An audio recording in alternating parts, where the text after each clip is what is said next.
Como eu havia dito, uma matriz de rotação tem duas interpretações possíveis. Como um operador no espaço tridimensional que implementa uma rotação em um eixo e um ângulo bem definidos, primeira interpretação, ou como um referencial que eu obtenho através do referencial original, x0, y0, z0, lendo as três colunas na matriz de rotação que são ortonormais.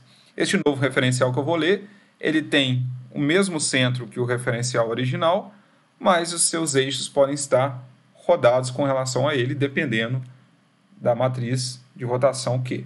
No caso de uma matriz de transformação homogênea, eu também consigo interpretá-la de duas maneiras diferentes. Consigo interpretá-la como um operador no espaço que implementa uma rotação seguida de um deslocamento, implementa por intermédio de um produto à esquerda do ponto aumentado. Lembre-se que eu tenho que colocar um no final para poder fazer o produto matricial. Faço o produto matricial, tiro um. Quando eu interpreto o ponto resultante, comparando com o ponto original, eu tenho ele rodado, tenho ele transladado. Então, primeira interpretação é a interpretação também de transformação. A segunda interpretação é de um referencial. Só que ao contrário da matriz de rotação, cujo referencial só tem informação de rotação dos eixos, no caso de uma matriz de transformação homogênea, eu também tenho a informação de deslocamento do centro. Ou seja, esse referencial que eu vou ler de uma matriz de transformação homogênea não necessariamente tem o mesmo centro que o referencial original. Para ser mais preciso, se eu tiver uma matriz de transformação homogênea com a matriz de rotação Q e vetor de translação P, e tiver um referencial base, lembre-se que toda interpretação depende da escolha desse referencial original. Eu posso ler aqui o referencial, tendo o centro desse novo referencial que eu estou lendo dado pelo vetor P, e eu consigo ler os três eixos ortogonais desse novo referencial se eu deslocar esse referencial preto para esse centro e ler cada uma das três colunas de Q. Então, vou ter o referencial aqui com os eixos x1, y1 e z1. E o que concilia essas duas interpretações? Operador, que faz uma transformação referencial. Se você considerar os quatro pontos que formam o referencial original, o centro, esse ponto aqui no final do vetor x0, esse ponto no final do y0 e esse ponto no final do z0, se você aplicar a transformação t nos quatro pontos, você tem os respectivos quatro pontos do referencial que você leria. Por exemplo, se eu aplicar a transformação t neste ponto aqui que está no centro, a rotação não vai importar, porque ele está no centro, mas ele vai se deslocar para cá. Aplicando a transformação rotação Q, translação P neste ponto, eu tenho o mesmo deste para este, deste para este. Então, isso concilia a interpretação de T da matriz de transformação homogênea como uma transformação no espaço com a interpretação de um referencial. As duas estão intimamente ligadas. Acontece que é bem comum em robótica que essa matriz de transformação homogênea seja dada não diretamente, mas como um produto de matrizes de transformação homogêneas mais simples. E aí, a partir desse produto, você consegue ler o referencial daquela forma e consegue saber, no caso nosso, nós usamos isso para identificar como vai estar o corpo rígido, você vai saber como vai estar o referencial que está grudado no corpo rígido e vai saber, portanto, como está o corpo rígido. Vamos supor, para ilustrar, que eu tenho um referencial que é dado como produto de três transformações homogêneas simples. Uma rotação em x de 90 graus, vezes um deslocamento em z de menos 2, vezes uma rotação em y de menos 90 graus. Aqui é importante fazer a seguinte distinção. Vocês lembram que eu tinha definido as 3 matrizes de rotações elementares, rotação em x, rotação em y, rotação em z, como matriz de rotações, matriz 3×3. Aqui eu estou fazendo uma extensão dessa definição para a matriz de transformação homogênea. Então, essa matriz de transformação homogênea aqui, 4×4, ela é a matriz de transformação homogênea que implementa a rotação do eixo x de 90 graus. Então, na parte Q de rotação dessa matriz, eu vou ter a rotação elementar de x de 90 graus. Na parte de deslocamento P eu vou ter 0, porque ela só implementa uma rotação. E a mesma coisa para essa rotação em y aqui. Então, fiz essa extensão da definição de rotação elementar de matriz de rotação para matriz de transformação homogênea. E aqui no deslocamento em Z, que também vai ser uma matriz de transformação homogênea, ele vai ser construído de forma que a parte de rotação vai ser a matriz de identidade, porque é a rotação de 0 graus. Isso daqui é um deslocamento puro. E o vetor de deslocamento vai ser 0, 0, menos 2, porque é um deslocamento em Z de menos 2. Bom, considere um referencial aqui base, x0, y0, z0. Meu objetivo é ler esse referencial dado por T. Maneira mais simples seria fazer esse produto e depois desenhar esse referencial T de acordo com as regras que eu já expliquei. Mas há uma outra maneira de obter esse referencial T passo a passo baseado nessas transformações aqui. E aí vocês se lembram que, no caso de transformações, as mais recentes vêm à esquerda e as mais antigas vêm à direita. Então, a primeira transformação aqui seria essa e a última seria essa. Vamos lá, olha só. Tenho aqui meu referencial base, vou começar a ler da direita para a esquerda. Tenho aqui uma rotação em y de menos 90 graus. Eu vou aplicar essa transformação de rotação em y de menos 90 graus no referencial base x0, y0, z0, tendo um novo referencial que eu vou chamar de referencial 1, x1, y1, z1. Então, eu vou pegar esse referencial e rodar em y0 menos 90 graus.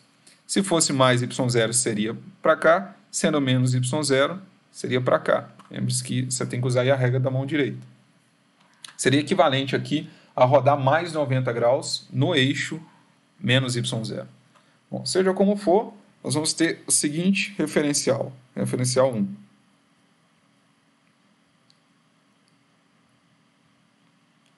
Aqui vai estar o eixo x1, o eixo y1 ele vai ficar onde ele está, onde estava, e o referencial, o eixo z1 vai vir para cá. Então, apliquei a primeira transformação. Vamos para a segunda aqui, da direita para a esquerda. Um deslocamento em z de menos 2. O referencial que eu vou obter depois de fazer isso, vou chamar de referencial 2, x2, y2, z2. Então, eu vou fazer aqui um deslocamento em z, 0, de menos 2, nesse referencial que eu estou trabalhando atualmente, que é o vermelho. Então, aqui eu iria contar menos 2 para baixo. Teria referencial 2 aqui. Aqui não estou fazendo um desenho em escala, mas acredito que dá para vocês compreenderem.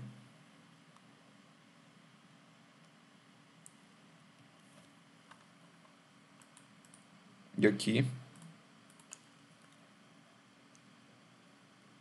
essa distância de cá para cá seria 2 aqui para baixo, certo? Finalmente, para terminar, eu tenho que fazer uma rotação em x0 de mais 90 graus.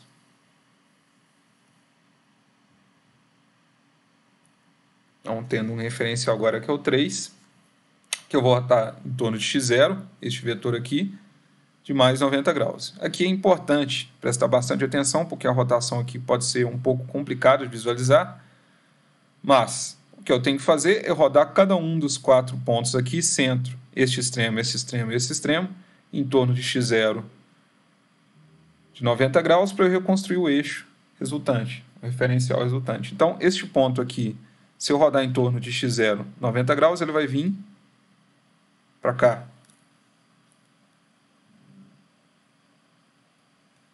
vai vir aqui, vai rodar ao longo de um raio 2 para cá. Tanto é que essa distância aqui, de cá para cá, é 2. Bom, o meu eixo y3 ele vai estar para cima.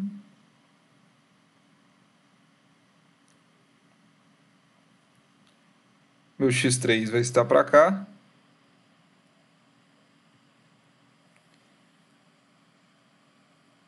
E meu z3 vai estar para cá. Então, aqui novamente, rodei esse ponto de cá para cá, esse ponto de cá para cá, esse ponto de cá para cá. E esse é o referencial final que eu vou ter. Se eu fizesse esse produto matricial e lesse o eixo resultante, eu teria exatamente esse referencial 3 aqui.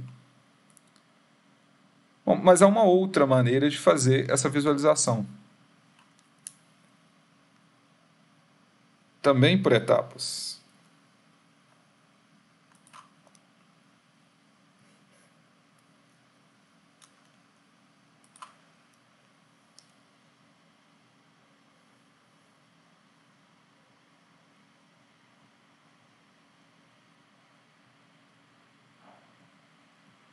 Vou usar o mesmo referencial aqui que o original, para a comparação ser possível. Vou reescrever aqui o produto, o mesmo produto.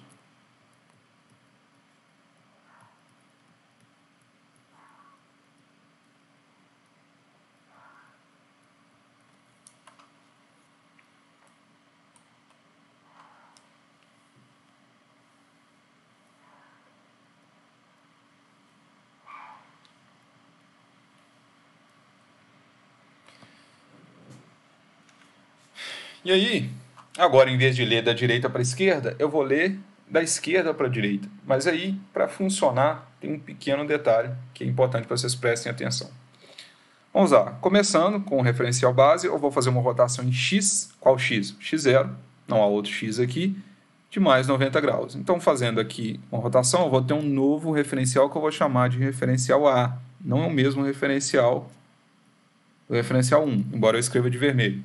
Ele vai ser o primeiro aqui, vou colocar, portanto, a cor vermelha, mas ele vai ser um referencial diferente, vocês vão ver, do referencial 1. Então, fazendo uma rotação de 90 graus em x0, eu vou ter aqui o YA, aqui o ZA, e aqui o XA. Pronto. Então, indo para a próxima agora. É um deslocamento em Z de menos 2. E aqui vem a diferença fundamental que é importante que vocês prestem atenção. Vou ter um novo referencial que eu vou chamar de B. E vou ter que fazer um deslocamento em Z de menos 2. Aqui, quando eu fiz o deslocamento em Z de menos 2, eu fiz o deslocamento em Z0 de menos 2.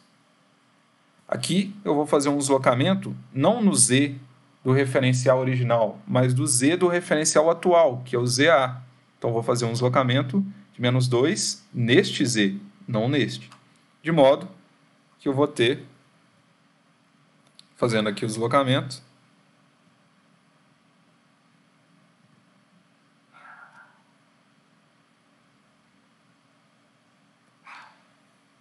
aqui ZB, aqui XB, são B, não houve rotação, e a distância entre esses dois centros aqui é 2.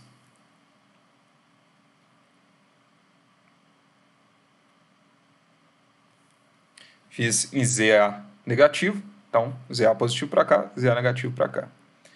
Então, note que aqui nós fizemos as transformações sempre interpretando os deslocamentos e rotações no x, y e z do referencial original. x0, y0 e z0, sempre.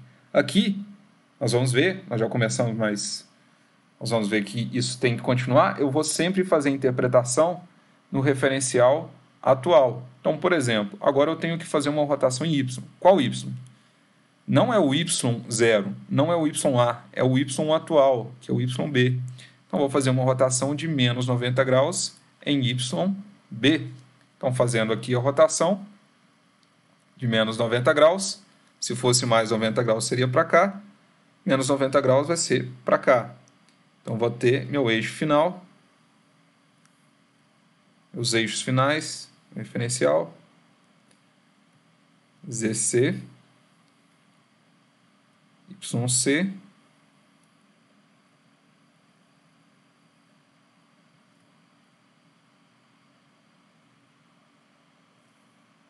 XC.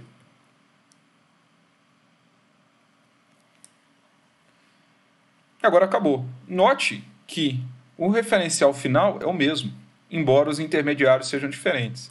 E não podia ser diferente, porque o produto matricial aqui, eu poderia ter feito ele da ordem que eu quisesse. Claro, quando eu falo ordem, é do ponto de vista de associatividade, não de comutatividade. Eu não poderia trocar aqui e colocar este aqui primeiro. Mas, de toda forma, o resultado final aqui, do ponto de vista de produto matricial, seria o mesmo, e quando eu fosse ler essa matriz de transformação homogênea como um referencial, teria o mesmo referencial, não dependeria da minha interpretação. Com interpretações diferentes, os intermediários são diferentes, mas o final é o mesmo. O que isso nos diz? Que, dado uma sequência de transformações, eu consigo interpretá-la de duas maneiras. Da direita para a esquerda, onde todas as transformações têm que ser feitas com relação ao referencial original, e da esquerda para a direita, onde todas as transformações têm que ser feitas com relação ao referencial atual. Então, se eu tivesse aqui uma outra transformação, digamos, uma rotação em Z de 30 graus, seria no ZC, porque é o referencial atual. No final das contas, eu teria, depois de fazer todas as transformações, as intermediárias podem ser diferentes, mas afinal vai ser a mesma. Ter esse referencial aqui e esse referencial aqui sendo iguais, correto? Então, é só uma questão de conveniência na hora que você for construir o referencial final, se você vai fazer da direita para a esquerda ou da esquerda para a direita. Nós vamos ver que, em robótica, é muito mais comum nós fazermos a transformação da esquerda para a direita, ou seja, sempre assumindo que a transformação que nós estamos dando atualmente é feita com relação não ao original, não ao referencial original x0, y0, z0, mas sim o referencial atual que a gente está trabalhando. Aí nós vamos ver o porquê que na cinemática, mais para frente eu acredito que vai ficar claro quando nós começarmos a mostrar isso, na cinemática é mais conveniente nós fazermos essa transformação à direita, sempre assumindo o referencial atual. Pois bem, então com isso nós terminamos essa parte de representação espacial. É importante que vocês tenham todos esses conceitos muito bem sedimentados na cabeça de vocês, porque para frente isso vai aparecer bastante. Nós vamos avançar nisso daqui com outros conceitos, então é importante que vocês tenham isso muito bem, porque senão vocês vão ficar naturalmente perdidos. E aí, na próxima aula, nós vamos para a cinemática de robôs manipuladores.